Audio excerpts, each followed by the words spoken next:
Good evening to all our friends in Israel, and good day to our friends in the US and all over the world. My name is Ruby Shamir, and I'm the Executive Director of AFL, America-Israel Friendship League in Israel. Since March, AFL launched Friends Indeed as a campaign to connect Americans and Israelis during these unusual, trying times as a virtual community building opportunity. We have hosted webinars twice a week. Among the most successful series of webinars, we have presented Israeli art. We featured the Rubin Museum and the Gutman Museum from Tel Aviv, and we hosted key personalities in Israeli modern art in a panel. Today, I'm happy to be your host in a webinar which will focus on Tel Aviv Crafts and Design Biennale 2020, which is displayed right now at the Museum of Eretz Israel, Musa in Tel Aviv. This was the first exhibition I visited after the lockdown in March and April, just 2 miles from our home. I was overwhelmed and thought I must share the experience with our friends. Let me quote from the introduction to the exhibition. The Biennale presents a challenging perspective on material creation, expanding and highlighting the cultural, social, and visual dialogue between art, craft, and design. In the exhibition, 250 works are featured both indoor and outdoor. By this webinar, you will be able to experience some of the highlights of the exhibition through Yuval Saar, a co-chief curator, and by two of the artists presenting in the exhibition. Yuval is editor-in-chief and founder of Portfolio magazine, a Tel Aviv-based independent online arts and design magazine, chief curator and founder of the Tel Aviv Illustration Week, and former head of the Shenkar Institute of Documentation and Design Research in Israel. For everyone on this call, whether on Zoom or on Facebook, please use your chat function to tell us where you are, where you're calling from. I already saw that some of you already did that in the chat. And feel free to send us your questions for the panelists throughout the webcast, and we will try to get to as many as possible. For everyone on Facebook, please turn on watch party so other friends can join live as well. Yuval, the floor is yours. Thanks, Ruby, for inviting me to speak about the Biennale. I'll share my screen so we can all see. I call it Biennale from Italy. Yeah. Now that can everybody see, we have plenty of nice images. So thank you for inviting me to speak about this exhibition. And maybe I would start by saying that for me, it's a bit weird talking about this exhibition, which I haven't seen. Because since early February, I'm on a sabbatical in London, where I am now, and all my plans to get back to the opening were cancelled because of the pandemic, but we'll get back to it later on. So in the next 15 minutes or so, before asking two of the artists taking part, as you said, in the banner to join us, I would like to take you behind the scenes of the banner, and since we're limited in time, I won't go into details. And focus on the general idea, but don't worry, as I said, we have plenty of images. And I invite all our friends from Las Vegas, Toronto, Florida, Ohio, Netanya, Givatayim, and all other parts of the world. And Kuwait. And Kuwait, sure, yeah. Feel free to ask questions in the chat, in the Q&A, or the Facebook page. And we will do our best to answer all the questions. So, about 2 years ago, I was approached by Dr. Debbie Hirschman. She was then a relatively new chief curator at the Eretz Israel Museum in Tel Aviv. We met, and Debbie told me about her vision of artistic renewal for the museum as a unique site, as you can see here with one of the new works at the Biennale. We can see from the museum all Tel Aviv. A museum and a site dedicated to the presentation of material culture. Over the past 2 decades, the museum has held a series of biennales, each focused on a different medium, traditionally identified with a history of craft and design, such as ceramics, glass, paper, textile, jewelry. As we proceed into the 21st century, Debbie added, we aim to embark on a new path. In other words, why hold a separate biennale for each medium? Look at the pictures. After all, we are in the 21st century.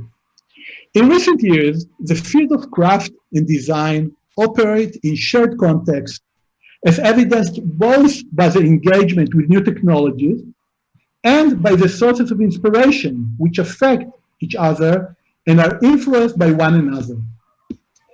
In order to fill this vision, we have conceived of the Tel Aviv Biennale of Craft and Design in the spirit of contemporary, global, artistic tendency to rupture the boundaries between different fields. 5 curators were appointed to this ambitious mission. 2 chief curators, me included, and 3 associate curators. A year and a half ago, we published an open call in which we, the curator, asked artists and designers whose work focused in Israel to send proposition under the theme on-off. What on-off could mean? It could mean the tension between past and present. It could mean tradition and innovation, art and functionality. And it could range from laborious manual creation to works that make use of advanced technologies, thus linking craft and design to contemporary art. Eventually, we chose 250 works for among the 3,000 proposals submitted to the museum. A year and a half later, the Biennale presents for the first time in Israel. And actually, we've conducted a search all over the world to see which kind of exhibition and biennales we have. Probably most of us know the Art Biennale in Venice. There are other art biennales, there are design biennales, but this kind of biennale who do crafts and design and art, not so many and not in such a big scale. So the Biennale, as I said, presents now for the first time in Israel, a large-scale exhibition that brings together different manifestations of contemporary craft and design, shedding light on the local scene. It maps the scope of these creative spheres, identifies resemblance and differences, and explores new directions. As curators, our interdisciplinary approach blurs the boundaries between disciplines and undermines existing hierarchies. And we'll talk about it in a few minutes with my fellow artist, who will join me shortly, because when we chose the work, we didn't ask them what are they doing, if they're designers or artists or craftsmen. We just focus on the work, because the work, its point of departure is matter, as a form of cultural expression, as a physical or virtual or even metaphorical presence. One of the things we talked about, and I'm not sure I have a strict answer, maybe you have, you could tell me during our talk, is the definition of craft and design and the differences and similarities between the two, constantly shifting and evolving. Craft and design function like communicating vessels, exchanging roles or even merging together. Whereas craft traditionally, we like to think about it as a practice based on empirical knowledge, gives rise to unique artifacts. Design is commonly considered to be closely connected to industry and mass production. Both, however, revolve around material knowledge, are strongly linked to science and technology, and are in tune to their environment and to the social, political, and economical processes taking place in. Operating in shared context, these two fields nourish and respond to one another. Eventually, after choosing the 250 works, not dividing them into craft, design, or art by 300 artists, as we call them, we divided them into 5 thematic chapters: first person, second nature, which also gave the Biennale its name, must need, heaven and earth, you are here, and back to the future. Let's see a little bit about this chapter so we can see what it is. First person, naked nature, the Biennale's title, relates to the creative, individual, unmediated physical, emotional, and mental engagement with different medium and expressions. The repetitive actions required to internalize different skills play a central role in the artist's life and are transformed over time into an instinct, a second nature. Think about it, what is your second nature? I get up every morning and I take a shower, brush my teeth. It's like a second nature for me. I do it every day. Maybe while we are drinking coffee, taking the dog out. So this is habit, but it's also habit when we're talking about creation. This repetitive action requires to internalize different skills, as I say. It's a dynamic force. And by means of such actions, the artist's body learns how to speak the language of the material. And sometimes even, as artists said, through this action, they understand the world through it. That the concept second nature creates an extension of the maker's body, which participates in the artistic act.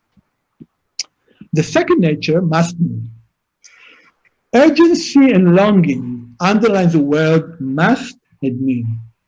While these terms allude to an inner creative urge, they also refer to consumer culture, and many of the objects in this chapter are presented as the object of desire. I want this motorcycle, which all glass blown for tourists at my home. I want these figurines. I want it. I need it. I have to have it. And so these two words, must and need, are not polar opposites. Rather, these states of consciousness exist along a continuum, just like gender, identity, and culture. And in a climate of social and political and economic instability, both in Israel and internationally, this work suggests various ways of exploring the meaning of creative entities. So what does it mean to be an artist in 2020 during a pandemic? Do I have to be an artist? Do I even know to do something else? Do I need to do something? The engagement with this concern may be perceived as a reaction against the virtual world, as an ideological act, or an escape from reality, or even as an existential need. The next chapter, you are here, relate to this common expression which notes one location on a specific moment in relation to the territory indicated on the map. The geographical sphere in which the creative process unfolds continues to influence artistic minds, even in an age marked by globalization, in which the line between the local and the universal is increasingly blurred.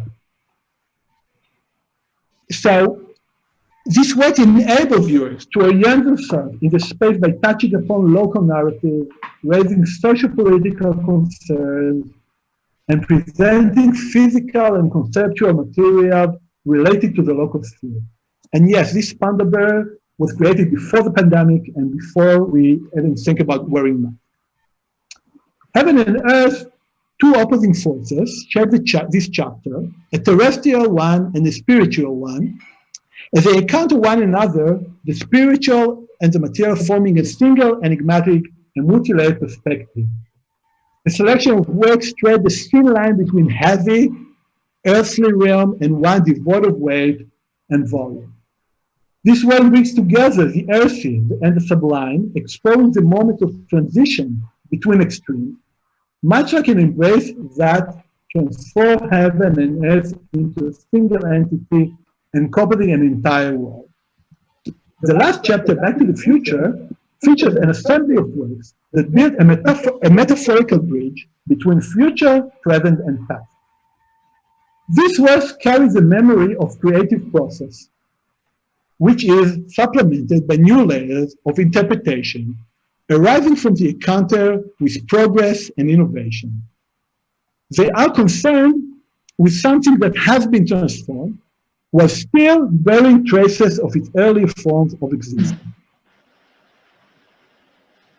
After dividing the work to 5 chapters, which of course could be transformed between the both, we were thinking about, okay, now we have the works, where are we putting them in the museum? Because as I mentioned before, over the past 2 decades, the museum has held a series of biennales, medium-based, corresponding to the museum thematic structure, as reflected in its spatial layout, a series of independent pavilions, each dedicated to a different medium, closely affiliated with local material culture.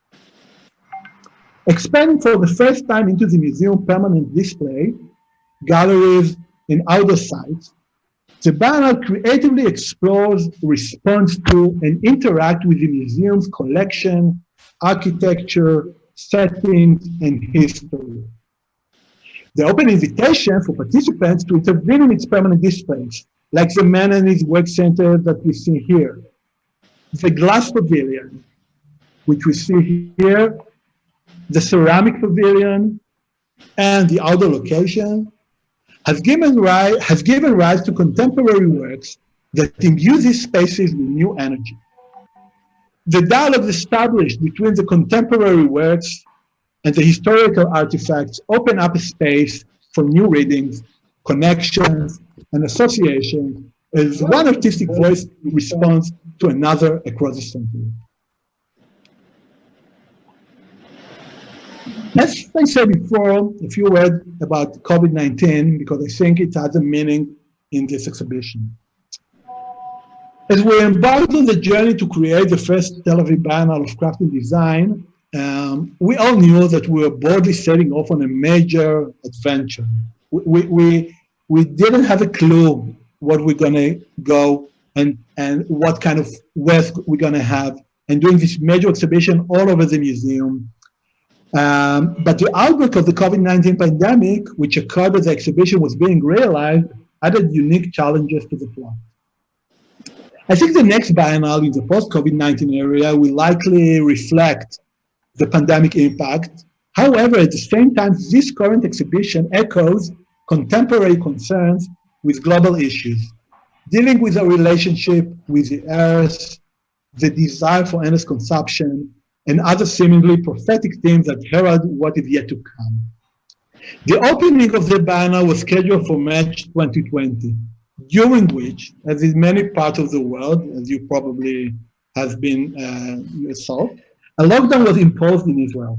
By exerting tremendous efforts, we managed to complete the mountain of this exhibition just prior to the closure of all cultural institutions. During the 3 months of lockdown, we were eager to show the world what we have accomplished. 4 months ago, the Biennale was open to the public, but it will be open until May 2021. So assuming air travel will be safe, all of you, doesn't matter from where, Florida, Mexico, all over the world, you have plenty of time to plan your next visit to Tel Aviv. I'm sure you won't be disappointed. At this point, I would like to welcome 2 of the artists taking part in the Biennale, Ronit Baranga and Ganchrow. If you travel around the world for the last years, you could have popped into the works in the most important museums and galleries around the world, such as the Jewish Museum, the Cooper Hewitt in New York, Pompidou Center in Paris, Banks in Disneyland in UK, and so on. And since we talked about breaking the boundaries and hierarchies, I won't introduce them yet. I won't tell you what their practice is and how they define themselves. I let them speak about the work first, and then we'll get into it. So first of all, let's talk with Ronit, whose works the cake is this one. Hi, Ronit. How are you? Hi. Great. Well, I'll talk about my work, the cake. Yes. This is an installation that exhibited in the Biennale Museum. The idea is an intimate interaction between figures, savage figures, that bending on the ground, kneeling, observing a cream cake that instead of strawberries have mouses. The relationship between the figures and the cake is redefined because the cake that represents hedonism and unlimited pleasure does not allow us to eat it anymore. So who eats who in the new order? Who makes the rules and what are the rules? And what is it made of, you haven't said? Excuse me? What is it made of? Oh, it's made of clay, acrylic paint, molding paste, bones, hair, and lacquer, varnish. And how long does it take you to do this kind of work? Well, I'm doing simultaneously in my studio several works, but this specific one, it takes years, I guess. Years. Yeah, so as you can see, this is how it's shown in the museum. And it's real size, it's like actual size of young adults. Yes. Yes, eating a cake or the cake eating them. We'll get back to you shortly after we'll speak to Dov and see what he made for the exhibition. And then we'll talk about arts, craft, design, and who cares. So Dov, hi, how are you? Hey there. So you so the work. Yeah, the base of the Anthropocene. Let's talk about it. Okay, so I'm showing this work. Basically it's a cow skull. It's part of a series of works, all based on cow skulls. Some are real, some are 3D printed.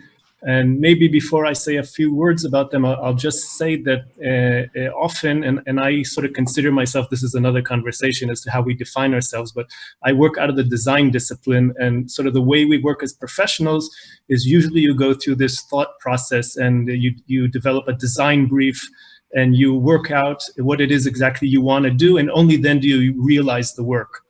And sometimes in my sort of more personal work, it starts with actually just doing something and then stepping back, looking at it and trying to realize what's happened in front of me, and then deciding on a progression from there. So it's a lot more back and forth. And so this is one of those projects that was simply triggered by the fact that I had skulls laying around my home, which sounds kind of funny. I have skulls lying around my home, or rather in my backyard, because I really like being outdoors. And I trek and I hike, and every once in a while there's something that winds up coming home with me, and a cow skull was one of those things. This one is in the Narfu Valley. That's not a cow. It's very close to the Tibetan border. That's something that stayed where it was. But anyway, so a lot of times I find myself sort of living with these objects, and sometimes it triggers something that makes me want to start working with that object. And one of the things I'm really interested in is sort of trying to understand fundamentals of making things, and sort of universal kind of understandings that you really see often when you wind up in places like Tajikistan and Morocco and Alaska, and you start realizing that there's certain things that you can identify as consistent patterns in human behavior or in the way humans manipulate material. And so there's this theme that I like working out of, which is basically the way we've sort of impressed our interests and our wants on nature, the way we've manipulated nature, which is why the name of the project is Beast of the Anthropocene, because a cow, as far as I'm concerned, is a manufactured product. And if we look at art history and we start thinking about the definition of what ready-made is and what would fall under a definition of ready-made, the manufactured issue becomes a real issue. And again, working out of industrial design discipline, there's sort of this understanding of the way we manipulate things. So a cow today is basically bred so that either it's going to give us milk products, or it's going to give us meat, or it's going to give us leather. And it's been bred over many, many years. They're no longer wild beasts as they may have been 5,000 or 10,000 years ago. And so this sort of idea of working with a ready-made skull in a way that emphasizes and shows our imposition, the imposition of ourselves onto the object, was key in sort of working out these objects. Now, all that said, I just want to add that objects, as far as I'm concerned, have to first speak for themselves and sort of work as compositions, as sculptures, as whatever. And if I have something to say to back it up, then that's wonderful. But the object, sort of, as far as I'm concerned, has to first speak for itself. So let's walk us through a little bit about the process. What do we see here? So this, for instance, is a 3D printed cow skull. So this was a skull that I carried with me to the Hebrew University, to the Institute of Archaeology. They have a digital lab there where they scan artifacts, and they were friendly enough and nice enough to scan the cow skull for me. So I had a scan of a cow skull. And then I created a collaboration with Stratasys, which is a 3D printing technologies manufacturer and developer, both in the United States and in Israel and globally. And they did all the printing. And so what we have here is basically a cow skull that's been sectioned into 3 with this sort of dovetail connector, so that I can integrate and change different parts. So for instance, here, the back of the head, the area where the horns would have been in the previous one, has been replaced with handlebars, which is, of course, sort of a art history reference to Picasso's bull skull, which I'm sure most of you are familiar with. Or this one, for instance, which has had both the front and rear areas of the skull replaced with cubical masses. And the cube sort of, or the square, represents, I think, often, in the way I see it, human thinking, and the way we sort of lay out grids on the ground. And it's very obvious when you walk around Google Earth and see the way we've arranged our surroundings. So here it's basically rearranging this cow skull, and it has a black chrome finish to it, which gives us this sort of spacey, otherworldly sort of feel. Yeah, it looks like out of space. And just so we understand, I'm getting back to your work at the Biennale. What we see here is 3D printed, it's real, it's leather. What do we see here? I'm kind of glad you asked. Even though we only have one in the current show, one of the things that was interesting to me to sort of ask was what the way people relate to an object if they know that object used to be alive or not. So this one specifically is indeed a real cow skull, but it's been impregnated with polyester and with resins, so that it's basically fossilized, and the bone material itself isn't in its original color. But it's really a curious question of how we relate to something if suddenly it's revealed to us that it's the real thing or not, and what's real anyways. And so this cow skull has wet molded leather sheaths, basically, that sheath the horns of the cow. The sheaths are made out of cow leather, of course. And it was an opportunity for me to learn how to work with leather, for instance. It was the first time I've actually worked with wet molding and learning how to do saddle stitching. And I had help from a dear person who makes shoes, designs shoes, who gave me a lot of tips. And there's always YouTube. Yeah. So, before getting back to Ronit and to you about other works that you're doing, and maybe to understand a little bit your approach, we have a question from the audience for us, for the curators. How do we choose 250 works out of 3,000? What is the selection process? So, of course, the selection process is about a few months going through all the works and trying to understand the point of material and matter, and of course the thematic view. Is it on off? Is it first person, second nature?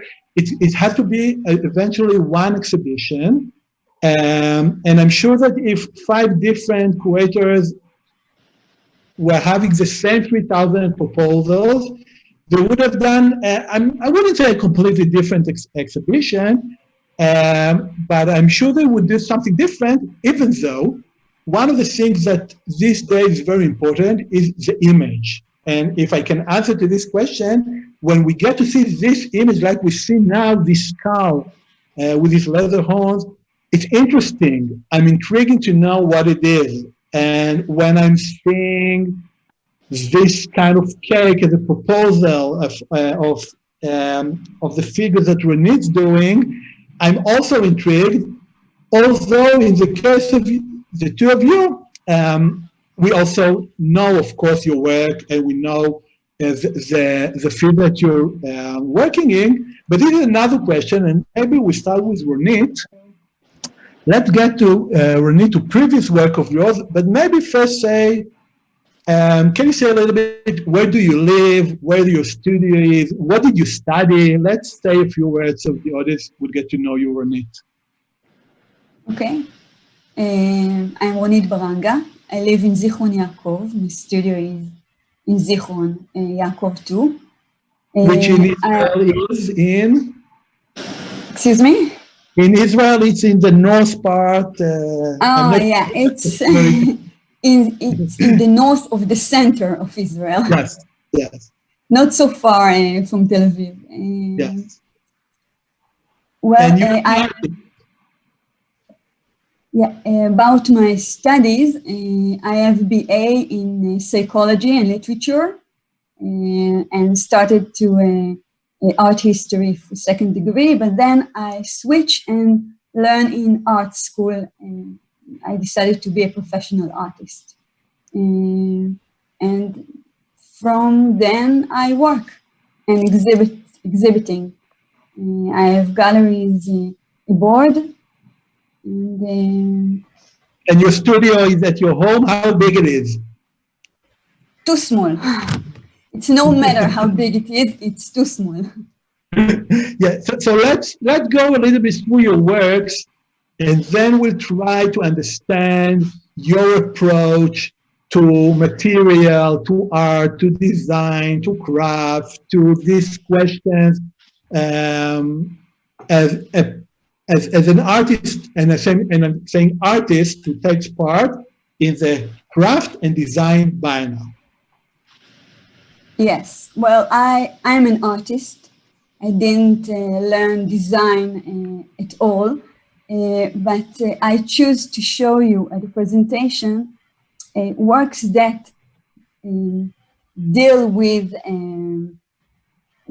design as I see it. Well, if you can return to the slide before. Yes, this is another installation of mine. I called it Untitled Feast. It was exhibited in Banksy's Disneyland in 2015. And I was exhibiting along with Damien Hirst, as you can see, Banksy himself and other great sculptures in a small circus tent. My work was at the middle on a table, and yes, and it was 40 pieces of vessels, like kettles, milk kettle, and sugar sauce cups and plates, a tea set vessels. I choose the tea set vessel by purpose because in a tea set, each individual member have a specific role, like the kettle have a role very different from the sugar source, and yes. And what I did is, no, please go. I put fingers and mouths to the plates. I give the plates, the kettles and the cups, the organs in which we use them. And they are organs that feel the environment. And because the cup now has fingers, he can feel the environment and he can react to it. and he becomes an active object. So he will decide if it will let me use it, if it will use itself, if it will run away. It's his decision. And that's really the border between design and art. Now, at Dismaland, I organized all the pieces with an interaction. They were leaning to each other. They were running away from another, one to another. They were in a relationship between them. If you can move forward, yes. This piece I did after Banksy, because I thought there, if the interaction was physical, if the kettle was squeezing a kettle milk, how would the chine of flesh would react? So I started a series of works, which I call them embrace. It's between hugging and choking someone. And they were dealing with the pleasure, between the pleasure and the violence. This specific one was exhibited in Akron Museum of Art in Ohio. And if we continue, okay. This piece is from my solo exhibition in Bienna Art Gallery in Melbourne, Australia.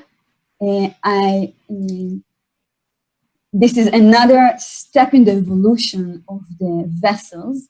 They become like creatures, wild creatures, and I sculpt like caterpillars, like spiders, like creatures that you can't control.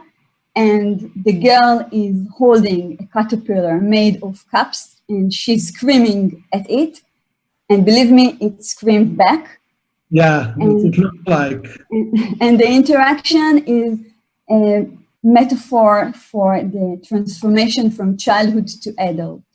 All right, so I want to, I'll show another three of your works and ask you a question so you can relate both to your works and to my question. Well, it's not only mine, it's also a question for the audience. And also, Dov, think about it now so you can reply later. Is your work Israeli in some way? Is it global? Do you want it to be international? Do you care? Can I see that that it was made in Zichron Yaakov, or it could be made anywhere else? Because it looks very international and it's fine. I'm not saying it has to be Israeli, because as I said previously, when we published the open call, we asked for artists and designers and craftsmen that their work is focused in Israel, but we didn't ask for Israeli works. Well, I don't define myself doing an Israeli art. I'm doing art that intrigued me, that fascinated me, things that I'm feeling, things that I'm thinking about. I live in Israel, so I believe that the pressure of living here must come out in my sculpture. But I have to say that people all over the world connect to it. So I think it's a human art. I don't know, not Israeli especially. Everyone can see and feel whether they like it or whether they dislike it, but they react to it. So it's fine by me. And your choice, of material. I ask, and your choice of material. Yes, well, I always painted, always, all my life. I went to a professional art school only after, well, I was married, I was a mother. It was the dream of my life to be there. And I started with drawing. Only on the second year, I accidentally went into the ceramics department and started to touch clay, I guess, for the first time.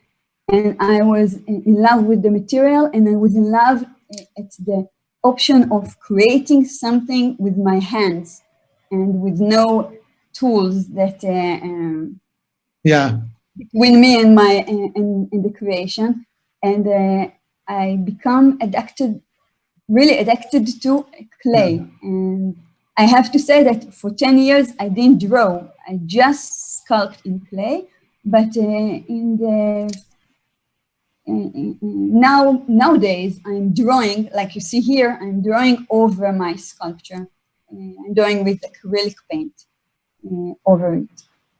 All right, so we'll get back to this work later. I want to go and to ask Dov a few questions, but you know, it's interesting, you can't see the audience reaction. Some say it looks like a nightmare. Some say, wow, so sweet. So I think you're doing the right job if you get like this sort of all kind of reaction. But it's always like that. People I love it or hate it, and it's okay. Although if they are reacting, it's great. All right, so let's get back to Dov.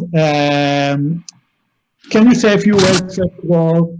Where do you live? Where your studio is? What do you study? Like, we understand you're a designer, but what kind of work do you do? Okay. I live on a small mountain west of Jerusalem, between Jerusalem and Tel Aviv, two cities that I'm connected with. So I wind up spending a lot of my days in both. So it's a nice commute, and I have great mountains here and forests to run in. I studied industrial design, and I work as a professional designer and split my time roughly half and half between teaching in the industrial design department at Bezalel, the Academy of Arts and Design in Jerusalem, and running my own studio out of Jaffa in South Tel Aviv. And if I look at the kind of work I do out of the studio, it's really, it sits on a very wide spectrum of different kinds of projects over the years. Usually I'll sort of try and draw a line between, on the one hand, I work with medical companies. There's a lot of R&D in Israel in the medical field. So it could be designing tools for vascular surgery or for a heart bypass operation or orthopedics. And on the very far other end of that line that I've drawn are sort of projects like the ones you're seeing here, which are projects that there's no client, there's no brief, and it's just things that I want to do. Many of these projects, the one in front of you too, were done with the late Professor Amidrach, who we worked together for 16 years. So some of these works are collaborative with him. I work on consumer products. I design exhibits for museums, et cetera, et cetera. What you're looking at here is a series of napped, which is the term used for controlled breakage of flint. It's napped stone tools that have been scanned and have had 3D printed handles added onto them. Again, it's sort of the two temporal technologies, I'd say, that we sort of 3D printing is sort of the buzzword for the past few years in the manufacturing, and we started to call it now additive manufacturing. And making it stone tools is basically what we've been doing for roughly 2.4 million years. These are works from the same series that have the handle area dipped in rubbery material, an elastomer, which sort of it both increases friction so that you can hold it better, and it absorbs impact. It does sort of also a branding for the object, and again, I'm sort of both really interested in the way things are made. And okay, we're switching from yellow to yellow. This is another ready-made, by the way. This is a pre-existing hammer that I bought.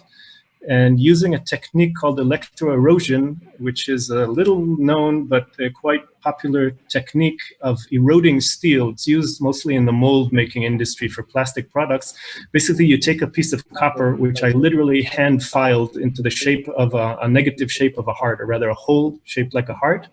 And then with an electrical current, you slowly descend on a piece of steel, and the electrical field breaks apart the atoms so that there's never actually contact between the workpiece and the tool, but the atoms sort of break away, and you slowly, sort of like sticking your hand in the sand, can create a form. And this was done for an exhibit in the Periscope Gallery in Tel Aviv, which I think for their 20th anniversary, it's a gallery that is sort of on the forefront of showing design and craft for many years. And it was sort of this thought about leaving a mark. And, you know, after having worked for more than 2 decades in the field, this idea of making an object to try and discuss leaving a mark, and the hammer being an object that on the one hand we use when we create things, we're building a home with a hammer. On the other hand, there's something very violent about the hammer. It appears every once in a while in horror films because the action is an action that sort of uses violent force to change the world around us. So as I'm showing a few more of your works, I wanted to get back to my previous question. Is this work in any part Israeli? Do you think they have to be? Do you see your work, if you were living in another place in the world, they would have been different? Of course, maybe we start with this one, hummus with the camel, and I don't know, olive oil. Yeah. Okay. So this one is definitely is a discussion about a local context or Middle Eastern context. It's a project I did together with Liora Ruzin, who by chance is also one of the curators at the Biennale we're discussing. And it was done for an exhibit on the subject of hummus, which is maybe also worth pointing out that one of the formats that often is used in the design world is for a curator or a gallery to put out an open call on a subject and say, okay, the subject is hummus. What do you have to say about hummus? Which is sort of a different way of creating an exhibit than the traditional art curation, where the curator will have a concept and then go out and find the works that support that concept. And maybe this is a point where I can quote Paola Antonelli on this, in that in France, when there's a burning issue, the media goes and asks a philosopher, you know, what they have to say about a burning issue. And in Italy, she says when there's a burning issue, they go and ask architects or designers, you know, what they have to say about a burning issue. So hummus in this case was a burning issue. Yeah. So is it real hummus? What is it made of? It is real hummus. It's hummus, or in English, hummus, or chickpea paste for those of you who are uninitiated. The clouds, or rather the mountains, the mountains are made out of eggplant. The lower part is beans. There's an egg there as a sun, olive oil, and the camels themselves are schug, or spicy sauce. Yeah. And it both is a sort of a discussion about souvenirs and locality, because we all know these sort of glass bottles with colored sand you can get. And also it's called The Original. The name of the project is The Original, and it's a really burning issue. Not that we don't have other burning issues. Hummus on who owns it, who owns a recipe, who owns the idea, who owns. And if you've been following it's for many years now, both legal battles and things like the Guinness Book of World Records between Abu Ghosh, for instance, trying to get the biggest plate of hummus into the Guinness Book of World Records, or Lebanon. And so, you know, it's a really charged cultural issue here. Yeah, there are people from the audience who say that they would buy it as it is. So maybe, I don't know, suggest it to one of your clients, maybe a few words about this work of yours, because it's, I don't know, it looks a bit different from the other ones that we've seen. It's easy for me to draw parallels in the sense that these are also ready-mades. They're existing ceramic artifacts that were bought at the flea market in Jaffa and were cut with a diamond saw, so that only the central section, the central spine of the teapots or other vessels were left intact. And they both become sort of a representation of themselves because they're almost like a pictogram. They expose very technical aspects, and again, coming from a discipline that has a lot to do with planning and executing of planning. There are issues like how a lid meets the lip of a teapot, which are actually very interesting for me. And so, on the one hand, I see them sort of as being poetic. On the other hand, they sort of have a technical aspect to them, like sort of exposing themselves. And I will add just 2 sentences on your previous question about locality. I wouldn't hashtag myself first as Israeli designer, but a designer often comes with what I do. And I think if you look at exhibits that have been held, even at the Cooper Hewitt or in various large venues, 20, 30 years ago, there was an attempt to sort of identify and classify something that we could call Israeli design. 30 years ago, you had Japanese design, there was Scandinavian design. It was something you'd look at a car and you'd recognize the maker. And I think that the whole issue of globalization and the internet has created these sort of non-local communities, non-local genres. And so it's much easier for me thinking of myself as design from Israel as opposed to Israeli design, where you wouldn't have to fit yourself into a rigid definition. All right, so Ronit, I want to get back to you, and we're going to show a few works. Some of them are new, which hasn't been shown yet. And there's a question from the audience, which I think it relates to making new works in this environment. Has COVID-19 affected your work, your thoughts, your creation, your need to do the same thing with something else? And maybe you can answer it by telling us what we see here in these works. Well, it was a very difficult period at the beginning. I was with my family 2 months at home. We didn't come out at all. And I have to say that during this period, I've done nothing, just being with my family. It was a very stressful period of time. But then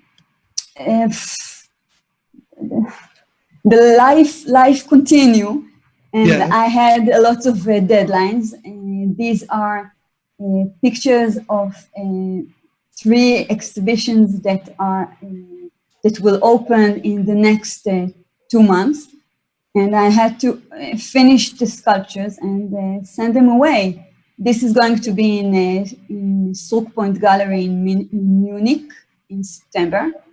The one before in San Francisco. Yeah. And this one I worked. This is work towards a solo exhibition, which I would have in October in Australia.